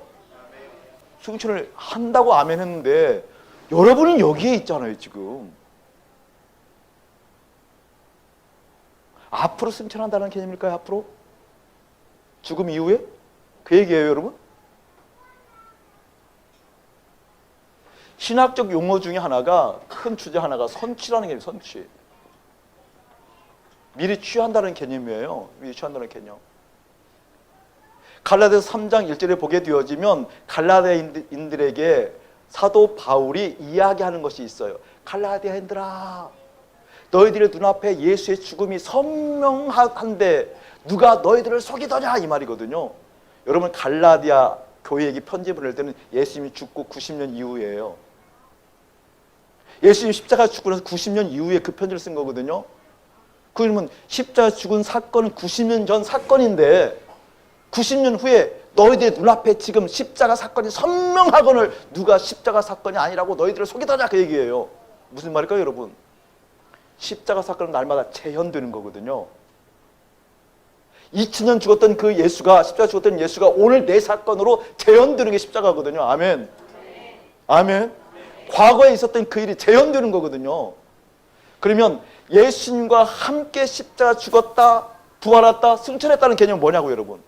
무엇이 승천하냐고요? 우리 몸이 여기 있는데. 그거 원형 회복이라는 것을 내일 다시 한번 강조하겠지만, 여러분, 마음이 따라가는 겁니다. 아멘. 왜 그렇죠? 우리 하나님은 4차원에 계신 하나님이잖아요. 영이시니까. 우리는 3차원 안에 있잖아요. 3차원에 있는 우리가 4차원에 있는 우리 하나님과 영계에서 어떻게 결합하냐고요? 마음에서 영이 결합하는 거잖아요. 아멘. 이 마음에서 예수님과 하나님과 성령, 거룩한 영, 예수의 영과 내 마음에서 결합하지 않으면 믿음이 아니다 그 말이에요. 그 예수님과 결합하지 않았으니까 온갖 세상 것이 결합해요. 내가 눈으로 만나는 것, 내 피부로 만나는 것, 세상 가치가 주입되어진, 전도되어진 세상 가치만 온통 내 마음에 담아 있어서 그 내 마음에 담아 있는 것을 풀으려고 하나님의 힘을 갖다 쓰고, 가족이 행복해야 됩니다. 돈 벌어야 됩니다. 성공해야 됩니다. 온통 그것만 얘기한다 그 말이에요. 마음에 주님 계시면은요, 그 주님과 결합했다는 거잖아요. 아멘. 그렇기 때문에 예수님 따라간다는 것은 내 마음이 따라가는 거예요. 무엇이 따라가는 거라고요, 여러분? 아멘. 이게 지금 여러분의 마음이 어디에 가 있는 거예요? 결합했다, 하나님과 결합했다 그러면 어디 가 있는 거예요, 지금? 여기 있는 목사가 지금 강의하고 있는데 내 마음은 지금 강의하고 있는 여기 있는 것이 아니라니까요. 그래서 먼저 그의 나라와 그를 구하라 얘기가 그 뜻이에요. 아멘. 그래서 내 마음의 주인은 주님이십니다. 내 마음은 주님 계셔야 됩니다. 내 마음이 주님 계시지 않으면 아무것도 아닙니다. 의미가 없습니다. 그냥 무너집니다. 라고 24시간 주님과 함께 동행해야 된다 그 말이에요. 그것이 이루어지기 위해서 먼저 그의 나라와 그 의를 구한다 그 뜻이에요. 할렐루야. 실제 믿음이 생겼다는 건 다른 것 아니에요. 내 마음에 하나님 계셔서 이 하나님 보좌 우편에 예수님과 함께 있어서 하늘 보좌 우편에 누가 계셔요? 예수님. 보좌와 우편이라는 것이 굉장히 중요해요, 여러분. 그게 큰 의미의 성경에서 보면 보좌는 하나님의 영광, 하나님 아버지를 의미하잖아요. 그렇죠? 보좌 우편에 누가 있다라는 거예요, 지금요? 예수님. 그럼 내가 그 하나님 아버지와 회복했다라는, 하나님 아버지를 본다라는 것은 내가 갈 수가 없잖아요. 그렇죠? 누구와 함께 했다라는 거예요? 예수님과 함께 갈 수 있는 길이 뭐라는 거예요, 여러분? 십자가에서 연합함만 있다 그 말이에요. 아멘. 그래서 갈라디아서 2장 20절이에요. 내가 그리스도와 함께 연합하여 십자가 죽었나니 그런즉 이제는 내가 산 것 아니요 뭐예요? 내 안에 계신 그리스도로 사는 것이라. 할렐루야. 예수님과 함께 연합했기 때문에, 죽었기 때문에, 함께 부활하고 함께 부활했기 때문에 내 마음이 하늘 보좌에 가 있는 거예요. 아멘. 그것 보고 아만이라고 해요. 아만. 내가 하나님을 붙들었다 그 말이에요. 그렇죠? 갈라디아서 3장 1절처럼 갈라디아인들아 누가 너희들 눈앞에 십자가가 밝히 보이거늘 누가 너희들 속이냐라고 얘기했던 것처럼 십자가 사건이 날마다 재현되는 것처럼 사도 바울이 고린도전서 15장 31절에 뭐라고 그래요? 난 날마다 죽노라. 할렐루야. 날마다 죽노라. 너희가 나를 따르려거든 날마다 자기를 부인하고 자기 십자가를 지고. 어떻게? 날마다. 아멘. 날마다. 그 일이 무엇이든 그 사건이 어떤 것이든 날마다 예수님과 함께 연합했을 때만 어디 가는 거예요, 여러분? 십자가. 자, 이 도표를 이해하시고 중요한 개념이에요, 여러분. 이 개념이 없으면 여러분 믿음 그냥 헛돌아요. 자, 보세요, 여러분. 지금 예수님의 동선을 얘기해요, 동선. 길 따라가신 예수님. 우리 예수님도 길 따라간다는 의미가 신학적인 큰 주제예요. 그냥 목사님 하는 얘기가 신학 공부를 하면 길 따라가는 예수를 배워요. 길 따라갔다는 것은 예수님도 스스로 생각할 수 있음에도 불구하고 스스로 생각하지 아니하고 요한복음 5장 19절처럼 아버지 하나님께서 하신 일을 보지 않고는 스스로 아무것도 할 수 없나니, 요한복음 5장 30절처럼 아버지께서 심판하신 것을 보지 않고는 스스로 심판하지 않나니. 아멘. 예수님은 스스로 할 수 있음에도 불구하고 뭘 한 거예요, 여러분? 아버지 하나님께서 하신 일을 보고 한 거예요. 그거 보고 빌립보서 2장 자기 비하라는 거예요. 하나님과 동등됨을 취하지 여기지 아니하시고 스스로 종의 입장이 되어져서. 아멘. 중요한 의미거든요. 자, 예수가 자기 동선, 다시 말하면 길 따라가는 예수. 우리 예수님도 하나님 아버지를 보러 따라갔고, 결국에는 그 예수님의 뒤를 누가 따라가요? 제자들이 따라가잖아요. 그 제자들 뒤로 따라가는 것을 속사도라고 그래요. 속사도. 속사도의 뒤를 따라갔던 사람들 보고 제부, 사막의 제부를 그런 얘기 하잖아요. 들어봤죠?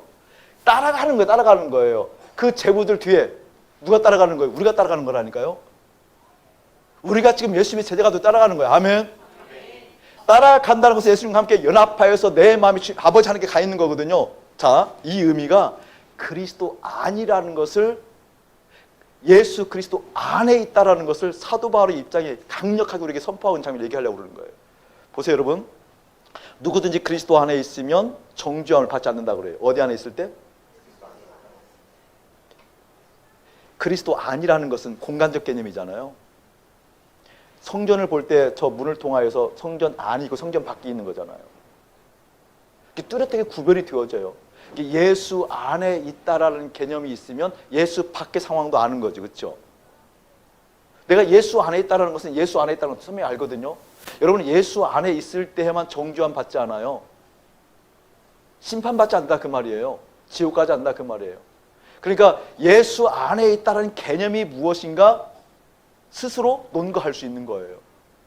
내가 예수님 안에 있어 라는 걸 스스로 얘기할 수 있는 거거든요. 목사임에도 불구하고 예수님 안에 있는 것이 무엇인지, 예수님 안에 있는 그 상황이 어떤 상황인지, 예수님 안에 있는 그 공간의 개념이 무엇인지 알지 못한다고 한다면 그건 거짓말이죠. 저 여러분의 한 사람 한 사람 물어보면요 다 들통나요. 믿음은 보이는 거라니까요. 그러니까 어마무시한 거예요. 어마무시한 거예요. 예수님 안에 있을 때에만 뭐라 그러는 거예요? 정죄함이 없대요. 예수 안에 있는 자들에게 결코 정죄함이 없다고 얘기하고요. 예수 안에 있는 사람들 보고 새로운 피조물이라고 얘기하잖아요. 고린도 5장 17절 말씀. 아멘. 이 새로운 피조물, 거듭났다, 새로운 피조물이 됐다라는 것은 무엇을 의미하는 거니? 예수님 안에 있다는 개념이라니까요. 그럼 여러분, 예수님 안에 있다는 개념이 어디예요? 어디가 예수님 아닌 거죠? 그게 내가 심판받지 않고 사단으로부터 공격받지 않고 내가 세상으로부터 억압받지 않고 내 영혼이 흔들림 없이 안 되네, 주님 아니냐, 나 예수 안에 있어 라는 것이 있으면 염려 없겠죠. 그렇죠? 여기 있는 목사가 아무리 성경을 가지고 쪼개고 설교를 한다 할지라도 실제 예수 안에 있다는 자신감이 없으면은요, 그건 속이는 것밖에 더 되냐고요. 나중에 들통나죠. 근데 아무리 공격이 있다 할지라도 여기 있는 목사가 나는 예수님 안에 있어 라는 것이 확증을 스스로 할 수 있는 거잖아요. 여러분도 마찬가지거든요. 삶의 자리에서 회사든 어려운 환경이든 극한의 자연적 재해가 몰려오든 관계가 이렇게 저렇게 흔들고 어려웠든 내가 그리스도 아니라는 확증이 있으면 하나님 나라가 여러분에게 임하는 줄 믿습니다. 그러면 그 그리스도 아니 어디냐고요. 에베소서 2장 찾아보시기 바랍니다. 에베소서 2장. 에베소서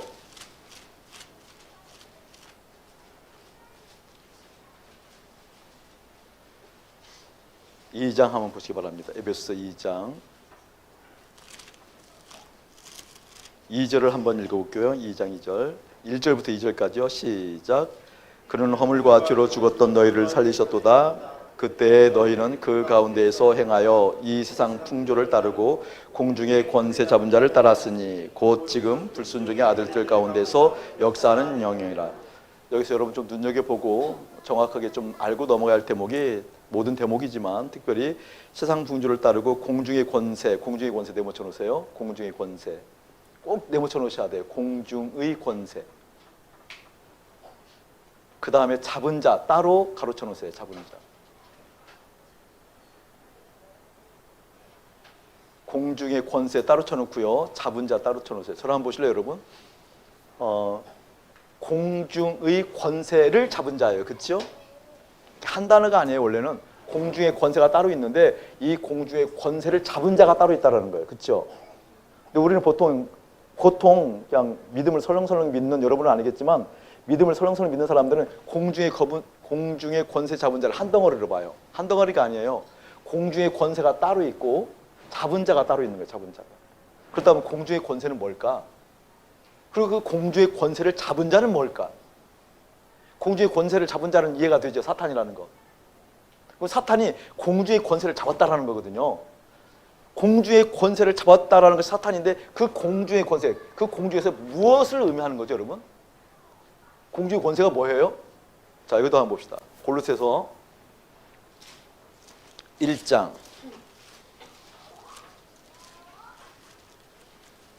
골로새서 1장 13절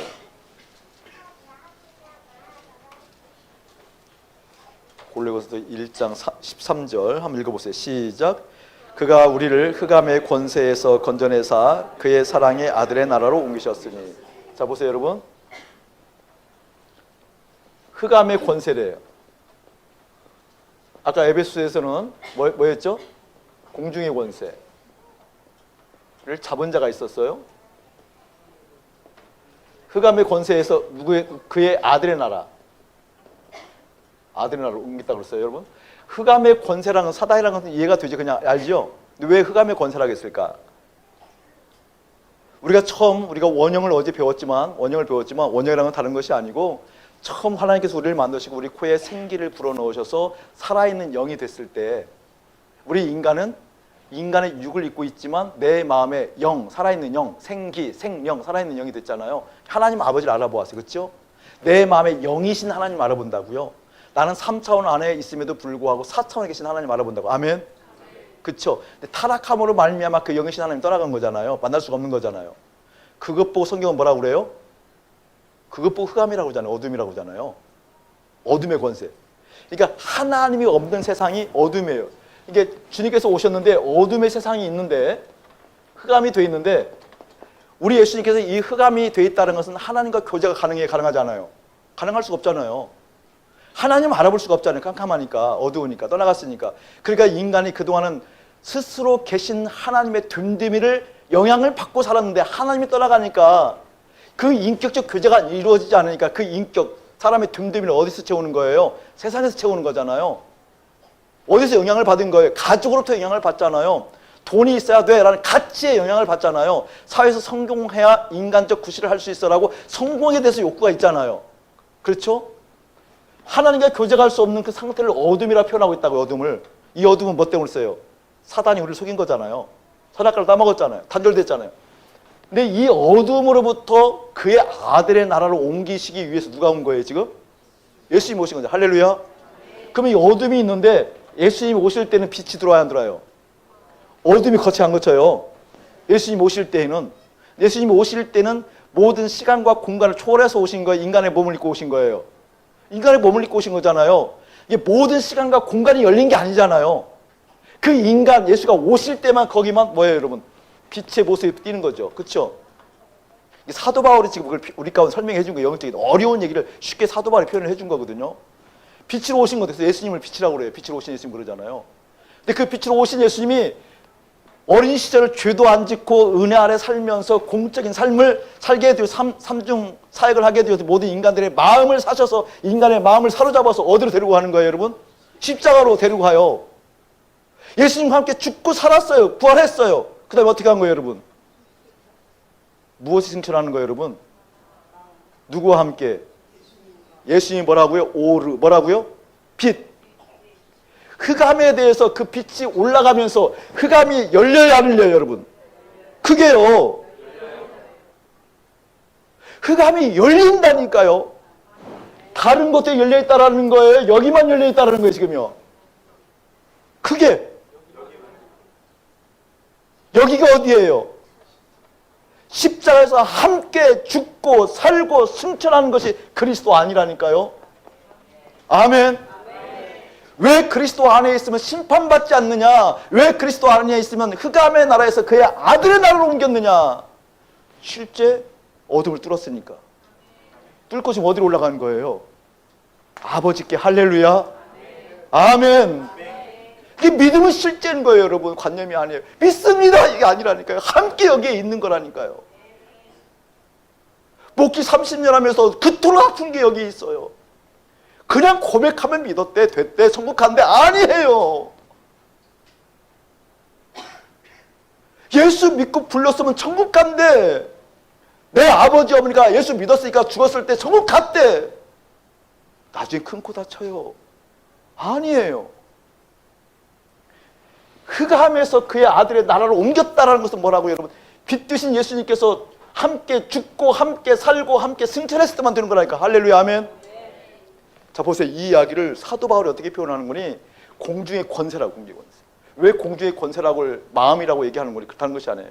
우리 인간만큼 독특하다고 그랬잖아요. 창조에서 여섯째 날 창조하면서 인간이 창조되면서 뭐라는 거예요? 영이신 하나님을 알아볼 수 있는 마음이 있었어요. 그렇죠? 이 마음은 인간임에도 불구하고 3차원 안에 있음에도 불구하고 4차원에 계신 하나님과 교통할 수 있어요. 마음이. 그렇죠? 영이신 하나님과. 아멘.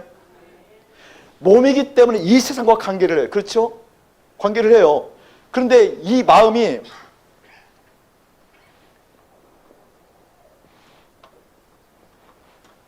사도, 목사님의 표현이 아니에요. 오해하면 안 돼요. 사도 바울의 표현이에요. 하늘을 얘기할 때 이 하늘을 어떻게 의미적으로 얘기하는 거니? 하늘은 영이신 하나님 계신 곳. 지금 보이는 이 하늘을 의미하는 게 아니에요. 사도 바울이 의미적으로 표현한 성경의 이야기다 그 말이에요. 하늘이라는 것은 영이 계신 하나님인가? 아멘. 땅은 누가 있어요, 여러분? 땅은 우리 육체가 있잖아요. 육체가 땅이 있어요. 땅. 그럼 마음은요? 마음을 공중으로 표현했다 그 말이에요. 공중으로. 왜? 이 마음만큼 영이신 하나님 당길 때는 하나님과 교통을 하고, 하나님과 교통했던 마음이 사단의 권세에 휩쓸려서 속아서 이 마음이 누구에게 붙잡힌 거예요? 사단에게. 공중의 권세, 마음을 잡은 자, 사단에게 잡혔기 때문에 이 마음이 어디를 향하고 있는 거예요, 여러분? 크게 어디를요? 아멘. 사도 바울이 얘기하는 삼중설이 그러니까 영과 혼과 육이 그런 뜻이라니까요. 내 마음이 공중이라 표현한 이유는 뭐니? 내 마음이 하나님과 연결되어 있으면 내 마음이 하나님 연결을 하는 거고, 내 마음이 사단에 잡혀 있으면 땅을 향한 거라니까요. 자, 그럼 내가 지금 예수를 믿는 목사예요. 예수 이야기를 해요. 근데 내 마음에 온통 관심은 땅에 가 있어요. 근데 말은 하나님 얘기를 하지만 온통 내 마음에 관심이 땅에 있으면 그건 증명할 필요도 없이 뭐라는 거예요? 사단에게 잡혔다 그 뜻이에요. 그게 창세기 2장 3장이에요. 선악과를 따먹고 나서 저주받았을 때 그 저주의 특징이 뭐였죠? 땅에 배를 대고. 배는 뭐예요? 욕망을 의미하죠. 욕망. 욕망이 땅에 대 있다는. 욕구가 어디에 가 있는 거예요? 여러 얘기 필요 없다니까. 여러분이 물으면 돼 스스로. 나는 어떤 욕구를 가지고 있지? 어떤 욕구를 품고 있지? 하나님이 얘기를 하고 있지만 실제 내가 욕구는 무엇이지? 내가 진짜 원하는 것은 무엇이지? 여러분 다 자녀들이잖아요. 다 성공이잖아요. 여러분 다 인정받는 거잖아요. 그러면서 하나님 이름을 부르는 까닭은 하나님의 힘을 빌어서 그걸 채우고 싶은 거잖아요. 그건 믿음 아니지 다 그 뜻이에요. 인기 없는 목사 돼도 상관없다니까요. 나머지 뒷수습은 여기서 하겠죠 뭐. 이게 진실이에요. 아멘. 이게 진실이라니까요. 지금 마음이 어디에 가 있나 봐야 된다니까요.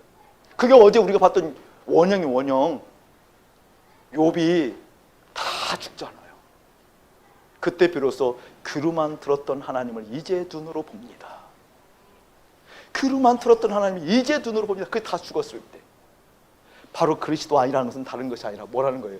다 죽고 십자가 함께 죽고 그 예수님과 함께 마음이 연결되어져 어디를 가고 있다는 거예요? 하늘로 가 있다는 거예요.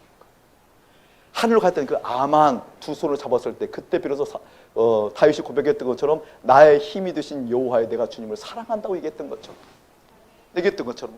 내가 주님을 붙들고 있기 때문에 주님께서는 세상에 쓸 손이 없는 나에게 오셔서 당신의 마음을 주시고 생각을 주시고 뜻을 주셔서 합력하여 선을 이루게 당신의 마음을 부으셔서 당신의 뜻을 이 땅을 통해서 이루어 가시는 것, 그 믿는 게 에덴의 회복입니다. 아멘. 그냥 고백이 아니에요. 그래서 여러분에게 도전하고 싶은 몸을 다른 것이 아니라 먼저 그의 나라와 그 의를 구하라는 것이 관념이 아니다라는 거예요. 실제라는 것이지. 하나님 다스림 받고 싶어요. 하나님의 다스림이 나에게 일어나야 돼요. 오늘 또 내 전도협에 수많은 판단이 들어와서 이 사람이 옳다 틀리다 그러다 일로 가면 잘 산다 못 산다 수많은 판단과 가치가 있었지만 그 판단과 가치가 내 마음에 가득 차는 것은 허용할 수가 없습니다. 내 자녀를 보고 보면 이쁘고 안쓰럽고 이쁘고 뭔가 해주고 싶고 하는 마음들이 틀렸다는 것이 아니라 그 마음이 내 마음을 온통 채울 수 없습니다. 나는 이 세상에 물들어갈 수가 없습니다. 그게 바로 자기를 부인하고 그 뜻이에요. 아멘. 그게 자기를 부인한다는 거예요. 목회가 할 때 두 분 목사님 만나면 내가 너무 기쁜 게 거기 있다는 거 너무나 존경스러워요. 저는 이 정도 우리 목사님들 나이 때 나를 만나주는 선배가 없었다니까요. 이 두 분 나이 때 저는 이제 그때 목회를 시작한 거죠. 이제 그때 막 이제 제가 이제 40 넘어서 안수를 받았으니까 저는 없었다니까요. 이 두 분들 만나면 이 나이에 이토록 하나님 앞에 순결할 수 있을까 너무 존경스러운 거예요. 근데 막 저도 만나고 싶어요. 이 두 분들을요 만나면 사귀는 사이는 아니에요. 너무 기쁘거든요. 감사하거든요. 여러분 확인하셔야 돼요. 도대체 내 마음에 뭐 담겨져 있지? 어제도 얘기했잖아요. 하나님보다 먼저 부부가 만나서 상의하고 결정되는 걸 가지고 하나님께 가면 반드시 선악과 따먹는다. 하나님을 만나는 거라고. 그러면은요 믿음이 생겨요. 어떤 믿음이요? 하나님이 하나님됨에 대한 믿음이 생기잖아요. 그 하나님이 나의 주인됨에 대한 믿음이 생기잖아요. 그 하나님 나라는 다 있잖아요. 그래서 내가 생각할 때는 내 가치, 내 논리로는 바늘귀에 낙타가 들어가는 것을 엄두가 낼 수 없지만 그 하나님이 믿기워지기 시작하잖아요. 이게 성령의 역사잖아요. 성령께서 내 안에 오셔서 우리의 모든 소욕들을 소멸해 가시니까 그때 그 주님께서 오셔서 우리 가운데 역사하시는 것 함께 맛보아 알기를 예수의 이름으로 축복합니다. 아멘. 그걸 부르짖는 거예요. 하나님, 내가 수고하고 노력하고 애쓰고 다짐해서 되는 것이 아니라 내가 실제 예수님과 함께 연합하여 주님의 길을 갈 수 있도록 그 믿음 달라고. 내 안에 다른 거 당길 수 없고 실제 주님 당겨야 된다고. 어쩜 그렇게 가족에게, 어쩜 그렇게 성공에게, 어쩜 그렇게 건강과 인정욕구에 메말랐는지 모르겠다고. 나 십자가에서 주님과 함께 죽었다고. 제가 지금 목사이지만 이제 60이라고 그랬잖아요. 60이 아니에요. 한 달 줄여졌잖아요. 59이에요. 59. 60과 59은 큰 차이가 있더라고요.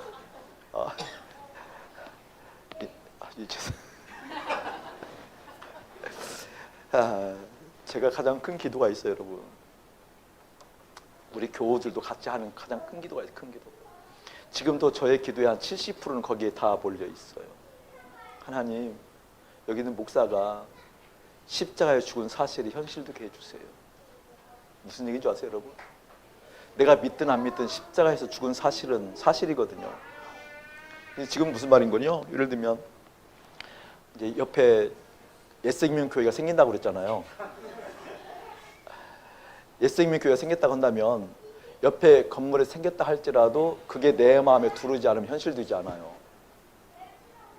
이해되세요? 서울 광화문에 지금 벼락이 떨어졌어요. 오늘 새벽인가 아마 뚜 소리 났죠, 여러분? 지진이 일어나가지고요.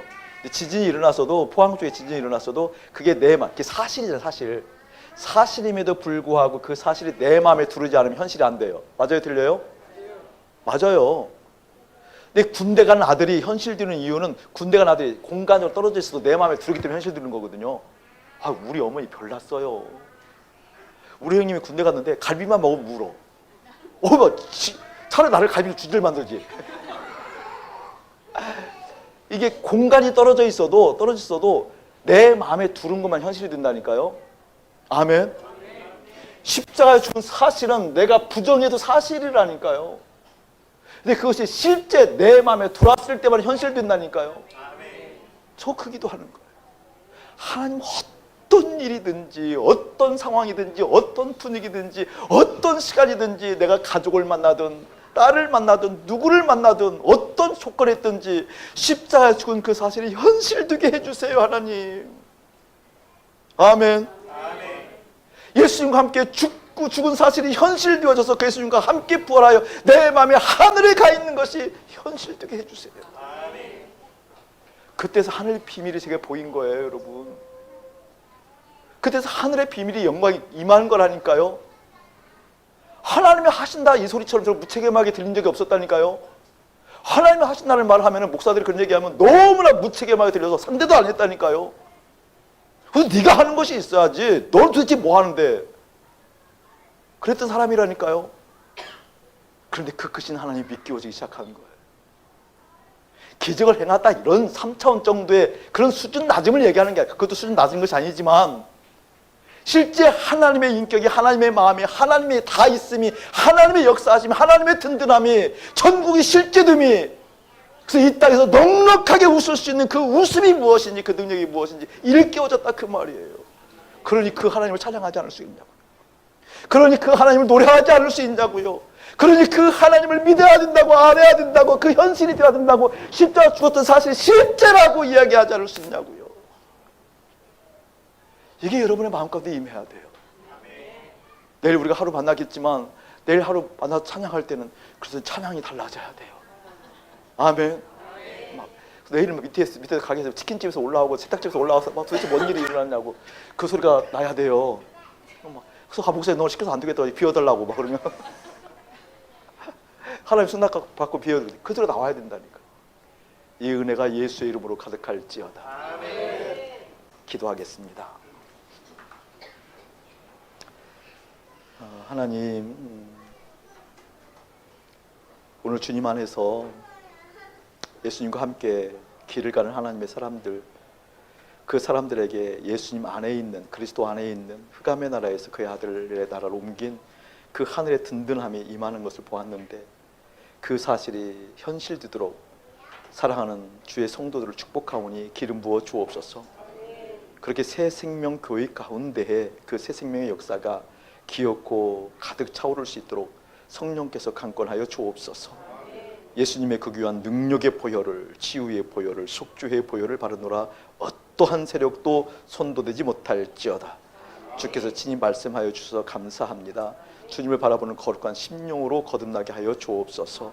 감사드리옵고 예수 그리스도 이름 받들어 기도하옵나이다. 아멘. 우리 하나님께